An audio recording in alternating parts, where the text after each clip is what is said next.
नमस्कार विद्यार्थी मित्रांनो, मागच्या भागामध्ये आपण ट्रान्सक्रिप्शन बघितलं होतं, प्रतिलेखन बघितलं होतं। या भागामध्ये मी तुम्हाला ट्रान्सलेशन म्हणजे भाषांतरण शिकवणार आहे। त्याच्या पुढची प्रोसेस mRNA तयार झाला होता मागच्या भागामध्ये। आता mRNA तयार झाल्यानंतर प्रोटीन सिंथेसिस म्हणजे अमिनो ॲसिड्स कसे तयार होतात याबाबतची इन्फॉर्मेशन मी तुम्हाला देणार आहे। तर इथे काय होतं, इथे मी आकृती काढली बघा, ही पेशीची आकृती आहे। इथे हा न्यूक्लियस आहे आणि याच्या बाहेर मी हे जे दाखवलंय हे एंडोप्लाझ्मिक रेटिक्युलम आहे। तर काय होतं, mRNA form in nucleus, nucleus मध्ये जो mRNA तयार झालाय तो न्यूक्लियसच्या बाहेर येतो। Means in mRNA form in nucleus comes in cytoplasm. Cytoplasm म्हणजे पेशीद्रव्य। न्यूक्लियसच्या बाहेर पेशीद्रव्य असतं, त्या पेशीद्रव्यामध्ये येतो, कारण DNA हा न्यूक्लियसच्या बाहेर इन्फॉर्मेशन घेऊन येऊ शकत नाही, त्यासाठी mRNA त्याच्याकडनं इन्फॉर्मेशन घेऊन येतो। आणि mRNA इन्फॉर्मेशन घेऊन आल्यावर it brings coded message from DNA, तो DNA कडून कोडेड मेसेज घेऊन येतो। आता हा जो कोडेड मेसेज आहे तो कोडेड मेसेज तीनचा गट तो तयार करतो। The code for each amino acids consist of three nucleotides, it is called triplet codon. म्हणजे तीन न्यूक्लियोटाइडचा एक गट असतो, त्या तीन न्यूक्लियोटाइडच्या एका गटाला आपण ट्रिपलेट कोडॉन म्हणणार। म्हणजेच एका कोडॉनकडे एक अमिनो ॲसिडची इन्फॉर्मेशन असते। तर अशी एक अमिनो ॲसिडची इन्फॉर्मेशन घेऊन, म्हणजे एकच अमिनो ॲसिडची इन्फॉर्मेशन नाही तर हजारो कोडॉन्स असतात mRNA वर, आणि ते हजारो कोडॉन पासून आपल्याला अमिनो ॲसिड्स तयार करायचे।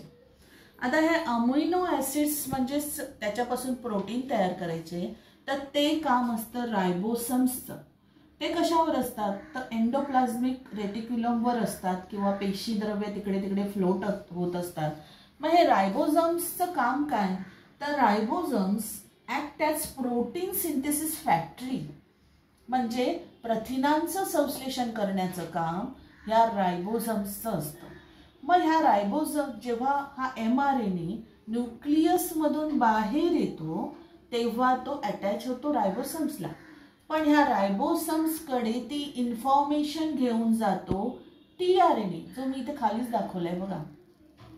हा tRNA ह्या रायबोसम्सकडे इन्फॉर्मेशन घेऊन जातो। कशी घेऊन जातो तर इथे मी आकृती काढली बघा, हा mRNA आहे, याच्यावर कोडॉन आहे आणि परफेक्ट अँटीकोडॉन tRNA वर असतात।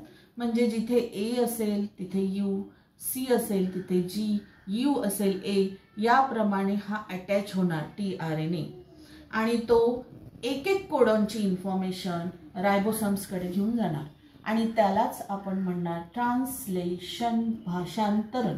तर पुस्तकात तुम्हाला अशी डेफिनेशन दिली आहे, as per the message on mRNA वर जो मेसेज आहे, amino acids are supplied by tRNA। Amino ॲसिडचा जो मेसेज आहे तो सप्लाय होतो tRNA कडून, हॅज अँटीकोडॉन, त्याच्याकडे बरोबर त्याचे अँटीकोडॉन्स असतात A, U, C, G, U, A, हे मागच्या भागामध्ये मी तुम्हाला सांगितलं होतं कसं म्हणून। Has anticodon having complementary sequence to the codon on mRNA वर असलेल्या कोडॉनच्या अँटीकोडॉन सिक्वेन्स बरोबर tRNA वर असतो, and this is called translation. यालाच आपण म्हणणार आहोत ट्रान्सलेशन, भाषांतरण। तर ते मराठीमध्ये आपल्याला असं सांगता येईल, प्रथिने तयार करण्यासाठी लागणारी अमिनो आम्ले, प्रथिने तयार करण्यासाठी लागणारी अमिनो आम्ले पुरवण्याचं काम tRNA करतो।